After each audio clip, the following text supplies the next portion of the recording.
Hey everybody, it's Leo from Leo Gaming, and in today's Baldurs Gate 3 guide, we're going to be looking at the Circle of the Land subclass for the Druid. This video we're going to cover features at level 1 of character creation, including ability recommendations.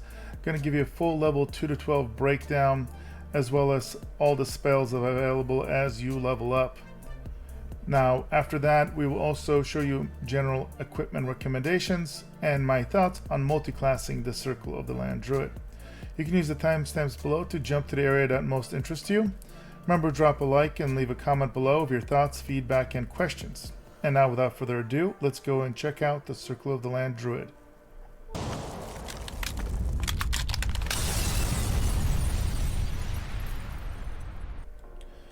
Alright guys, at level 1 you're not going to get to choose the subclass yet, but what you will get is 2 level 1 spells. You're going to get access to cantrips, and you're going to get to pick 2 of them. I highly recommend Guidance and Shillelagh, but here are all the options that you can choose from if you wish. Feel free to pause it to read the details. In addition to this, you will have 5 spells you have access to and memorized initially. And here are those.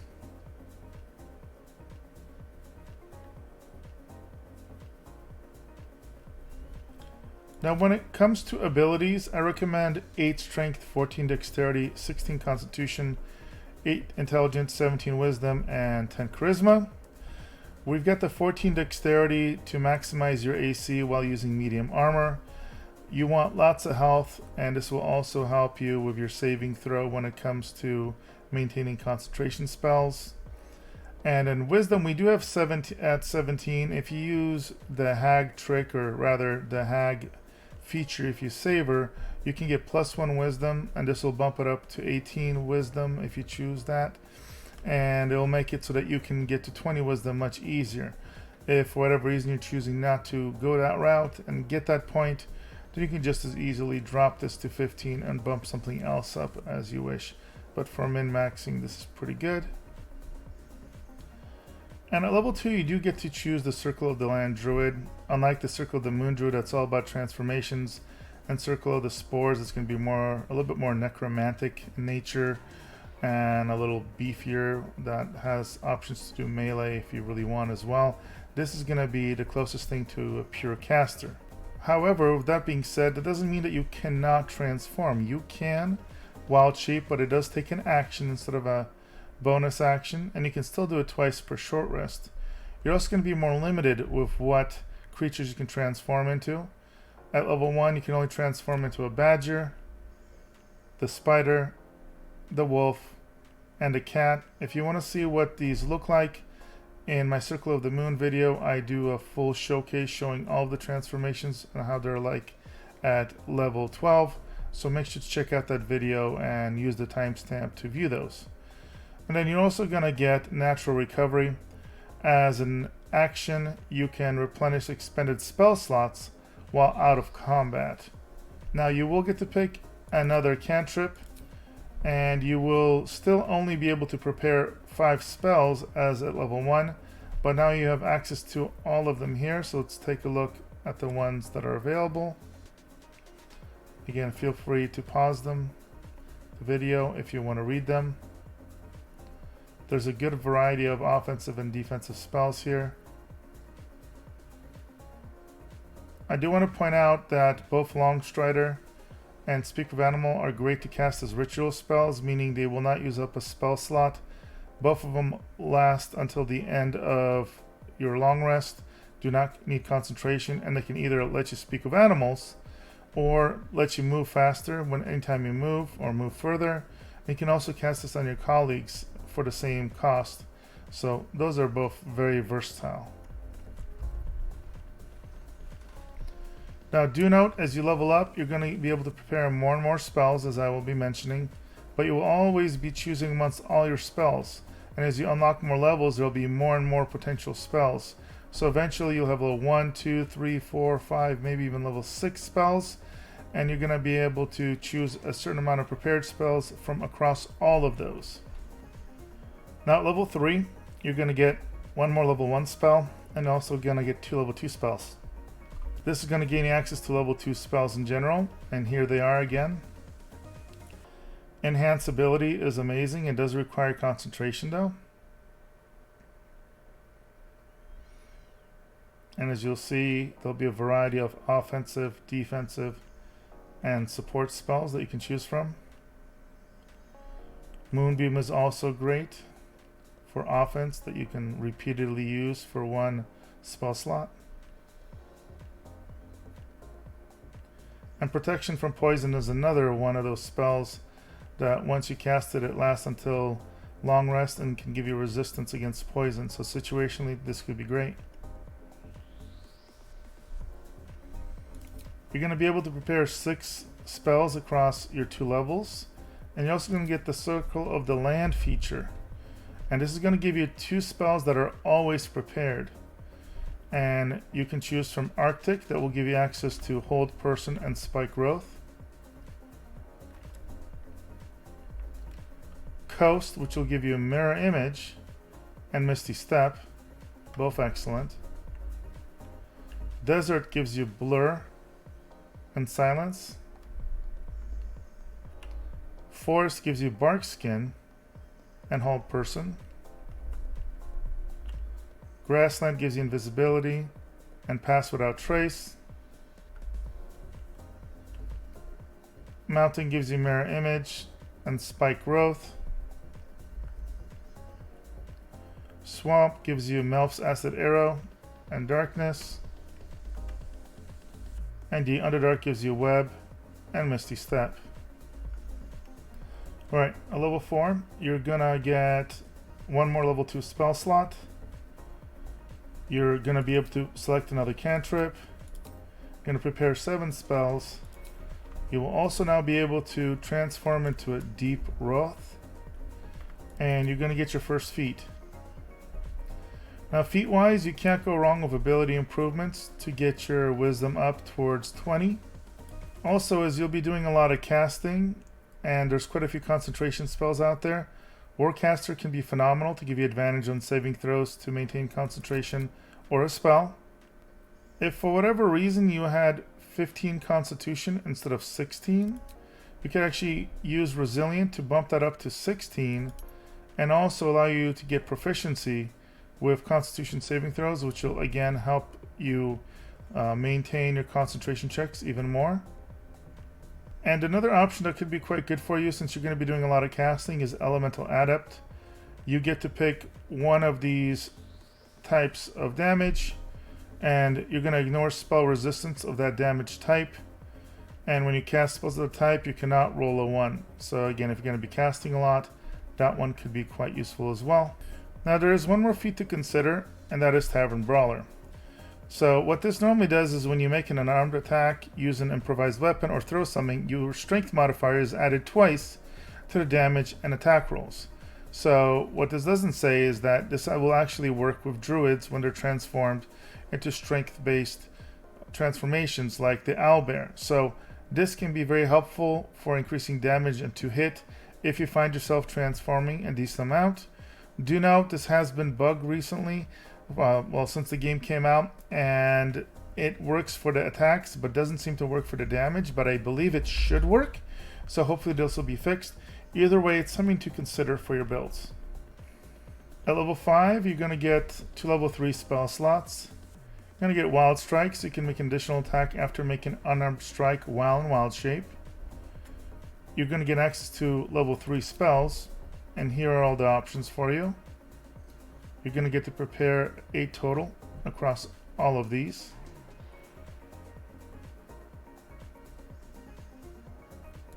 You're also going to get another set of spells from Circle of the Land. These are spells that will be always prepared. These are new combinations. So if you go Arctic, you're going to get Sleet Storm and Haste. Coast is going to give you Sleet Storm and Call Lightning. Desert's going to give you Protect from Energy and Hypnotic Pattern. Forest is going to give you Call Lightning and Plant Growth. Grasslands is going to give you Daylight and Haste. Mountain is going to give you Call Lightning and Flight. Swamp is going to give you Stinking Cloud and Vampiric Touch. And the Underdark is going to give you Gaseous Form and Stinking Cloud. At level 6, you're going to get an additional level 3 spell slot, the ability to prepare 9 spells.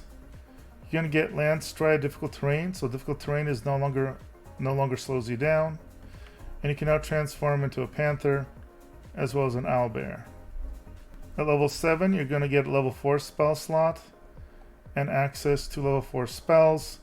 You can prepare up to 10 of them total of all your spells, and here are your level 4 spell options.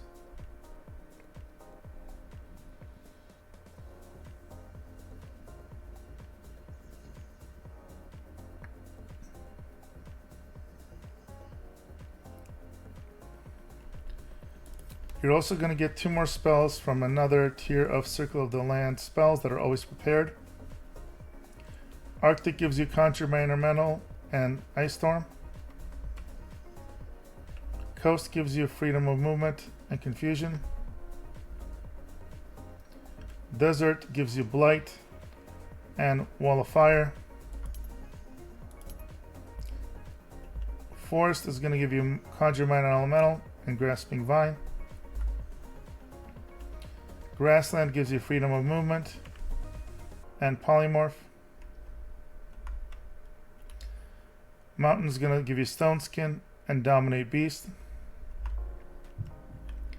Swamp gives you Conjure Minor Elemental and Grasping Vine. And Underdark is going to give you Greater Invisibility and Dominate Beast. At level 8, you're going to get another level 4 spell slot. You can prepare 11 spells. And you're going to pick your second feat. At level 9, you're going to get another level 4 spell slot, 1 level 5 spell slot. You can prepare 13 spells, and you get access to 5th level spells. Here are the options. Conjure Elemental is very powerful.